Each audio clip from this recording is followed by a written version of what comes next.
The big spaceship named Earth Hope moved slowly toward the alien space station. Through the main window, Admiral Ta looked at the huge structure. It was 10 times bigger than anything humans had ever built.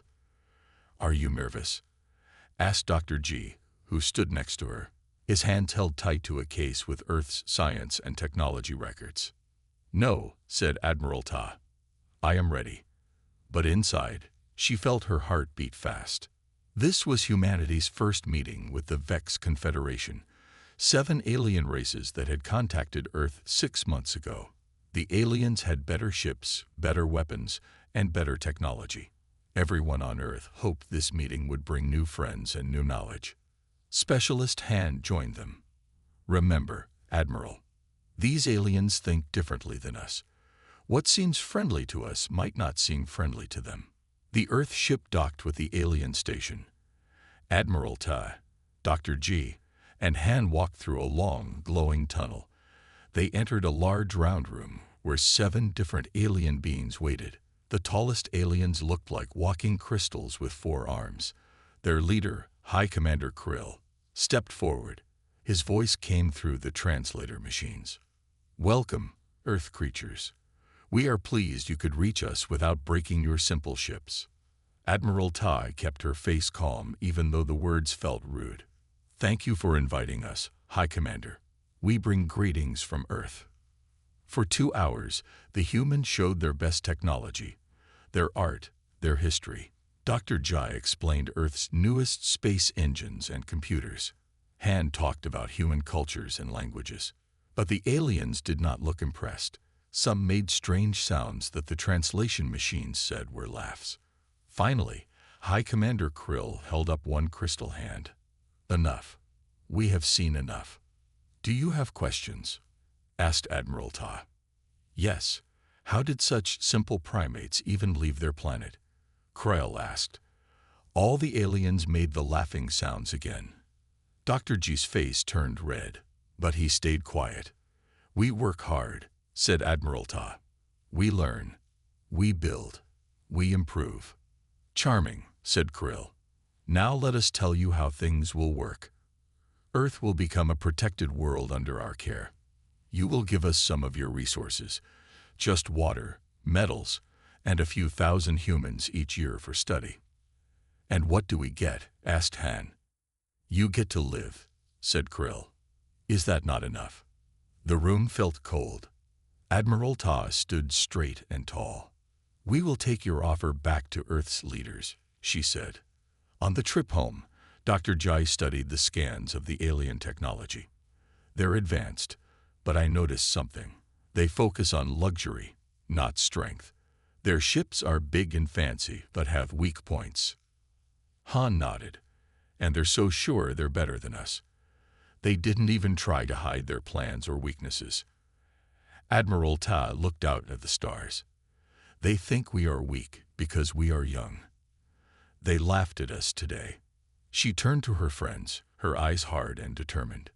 "They won't be laughing for long." 6 months passed since the bad meeting with the Vex aliens, but Earth was not sitting still. Deep under the ground in 5 places around Earth, people worked day and night. More workers built things on Mars and on Europa, one of Jupiter's moons. Their work was secret. No one talked about it outside the special bases. Dr. G worked harder than anyone. She had little sleep and many ideas. "Project Phoenix will change everything," she told the tired workers. "The aliens think we are stupid. We will show them we are not." Project Phoenix was a new kind of engine for spaceships. It used some ideas the team learned from watching the alien ships, but with human changes that made it better. In another base, Colonel Sung led 50 smart military people. They watched everything the aliens said to each other. Specialist Han helped them understand the alien words. "Look here," said Han one day, pointing to a screen. "The Vex don't watch this part of space at all. They think it's empty and not important." Colonel Sung smiled. "That's where we will hide our ships." In the main room at Earth's government building, the world leaders met. They looked worried. "The Vex will come back soon," said one leader. "They want our answer about becoming there." What did they call it? Their protected world, said Admiral Ta. But they mean slaves. President Kim stood up. Are we ready if we say no to them? Admiral Ta nodded. Not completely. But we are close. 3 days later, a small Vex ship came to Earth. 3 crystal aliens stepped out and demanded to meet with Earth's leaders. We have come for your answer, said the alien leader. Will Earth accept our protection? President Kim looked calm. We need more time to think about your kind offer. The aliens made their laughing sound. Time. You have no choice in this matter. Humans are stubborn, said President Kim. We need to do things our own way. The aliens looked at each other. We will give you 1 Earth month.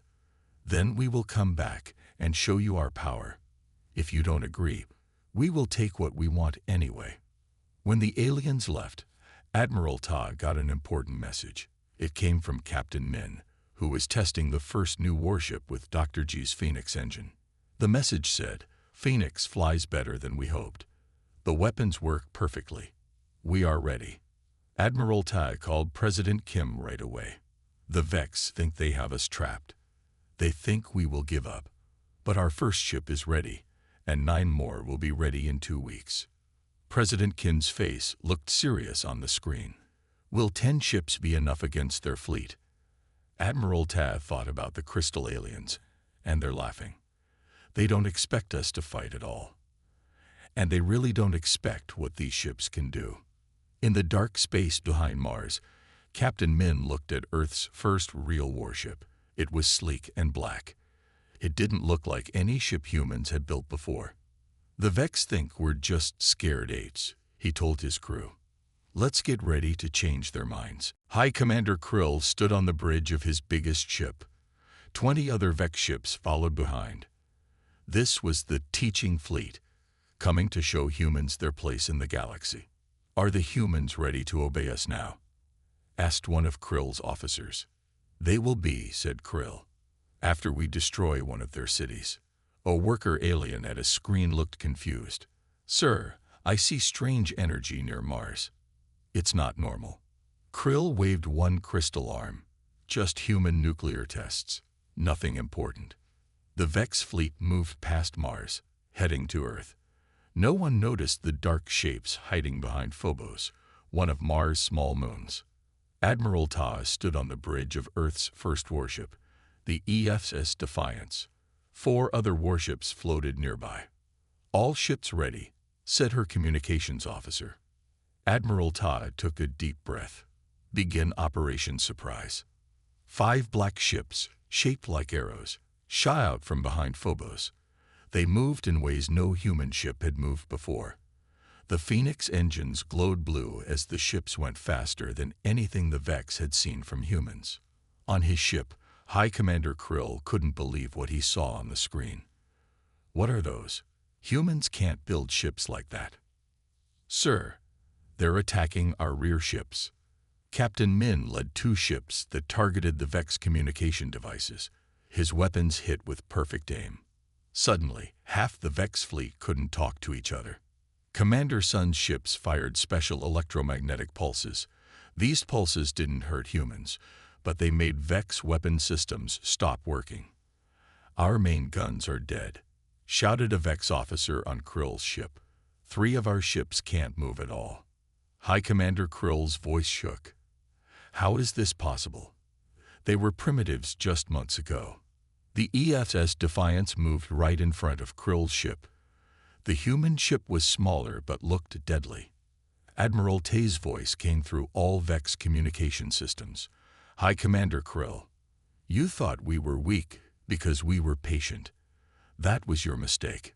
Instead of destroying the Vex ships, the human warships sent over soldiers in spacesuits. They took control of the alien vessels one by one. Admiral Ta walked onto Krill's bridge with 10 armed soldiers. The crystal alien seemed smaller now, not so tall and proud. How did you do this? Asked Krill. Your technology was years behind ours. Admiral Ta smiled, but her eyes stayed cold. You showed us your ships and thought we were too stupid to learn from them. You laughed at us. You threatened us. What did you think would happen? She looked at the map of Vex space on the wall. Now you will take us to your homeworlds. And if I refuse? Asked Krill. Then we go without you, said Admiral Ta. But we know you have families. Don't you want to be there when we visit? For the first time, the great Vex leader felt real fear. He had laughed at humans.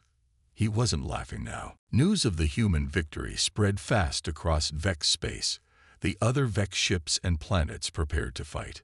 But they faced an enemy they did not understand. Humans didn't fight like the Vex expected. Human ships appeared and disappeared using strange jump points. They attacked in ways the Vex never thought of. Dr. G kept making new technology that mixed human ideas with Vex science. Each new weapon and shield was better than the last. The Vex stopped growing. She told Admiral Ta. They thought they knew everything. But we keep learning. Some Vex colonies surprised everyone. They welcomed the humans. These were places where the Crystal Vex had been cruel rulers.